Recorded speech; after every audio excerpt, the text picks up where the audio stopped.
The most recent A3 was the first generation to ditch the hatchback design and go sedan only, separating itself more from the platform-sharing Volkswagen Golf. For 2021, the US market A3 maintains its four-door shape, but brings with it a sleeker design language and a complete cabin overhaul, adding the brand's latest in infotainment tech. This is the all-new Audi A3 sedan, and as a designer we are really proud of the result because we have been putting a lot of work into that car.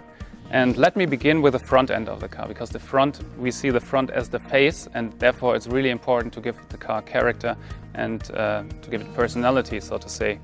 And if we start with the front, we have to talk about the single frame grille. And as you can see, the single frame grille has now a honeycomb pattern for the very first time in the A3.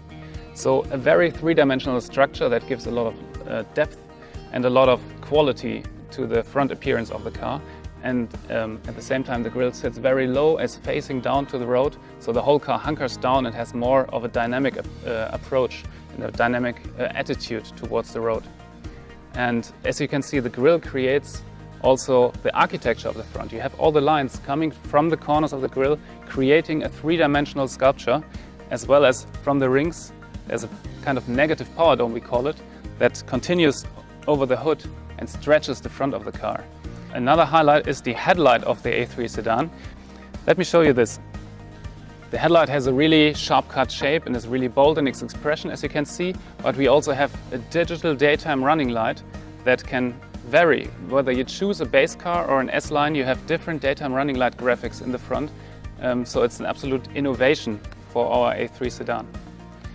Now coming to the side, the main feature on the body side of the A3 sedan is the shoulder line that runs all the way, stretching the car while still being compact.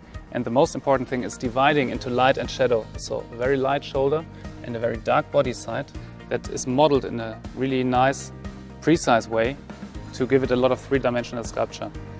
Furthermore, you have the rocker that extends towards the rear of the car, runs into the rear bumper, bringing a lot of wedge and dynamic into the side.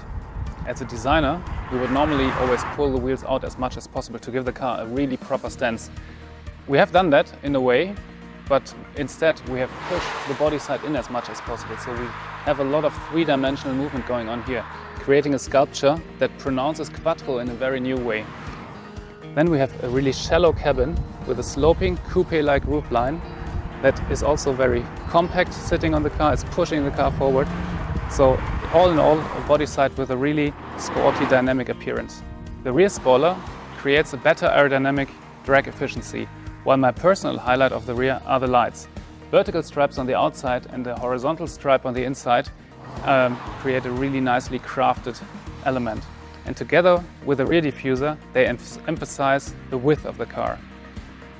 All in all, these elements make for a really sporty and fresh looking sedan. Now let's talk about the interior of the A3. We have a sketch here with which I can describe you the interior perfectly. We had two main goals. We wanted to follow the car's sporty nature, and we wanted to integrate the new digital content. We wanted to have a completely different layout from the passenger to the driver. That's why we used the air vents to create on the passenger side a very horizontal feeling, diving in from the side right into the steering wheel. And on the steering wheel we have a very cockpit-like feeling by putting the air vents on top of the IP. This separates the passenger from the driver.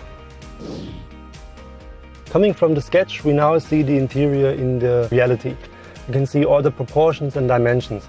The air vents on top that really create this immersive cockpit, and then the very wide passenger section that creates this super slim dashboard. In between we have the black panel element that contains the MMI touch, and we really designed it in a way that it appears to be super thin. We have the glossy surface that goes all around the corner. Coming to the center console, we follow the same principle. We have a nice trim part that surrounds the black panel area. Inside the black panel area we have the new shifter design. And this is a shift by wire, which enabled us to make it very small. And this enables us to give a new spacious feeling in the center console. For example, the storage unit in the front where you put your mobile phone. Altogether, the driver-oriented cockpit of this car fits perfectly to the sporty exterior of the A3 sedan. If we take a look at the user interface of the new A3, we see that this is a whole new car generation. In front of the driver is the fully digitalized cockpit. In the center, the 10.1-inch touchscreen. Then in addition, for the first time in the A3, we have the head-up display.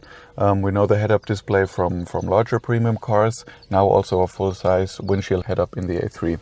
Underneath this digital cockpit, we have a variety of functions which are still on hardware keys.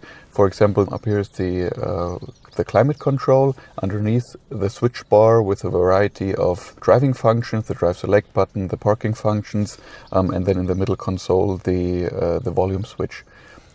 If you go back up to the touchscreen, we have all the infotainment functionality up here, and the interaction with the MMI is only with touch, and of course with a new generation of speech, which I can start here at the steering wheel.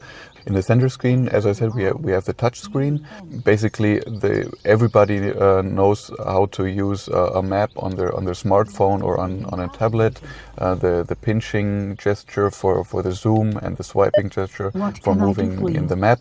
Now if I look back into in the cluster instrument, as most Audis have it, the view button for changing from a big map to a small map. In addition, now we have 3 different styles for the cluster instrument, so you can just adjust it the way you want it, so everybody feels comfortable with it. So often a car is not only used by one person, but maybe by the whole family. That's why we integrated personal profiles. So depending on who enters the car with a cell phone, the Audi knows who is entering, and it will adjust the car just the way this person left it. For example, the color of my ambient light, the setting of my cluster instrument, the position of my seat, and so on. The second big advantage is also I can take my personal profile to the next A3. So if I change my car, I just add a user or me as a user, and then the car takes over the settings as I had them in my last A3.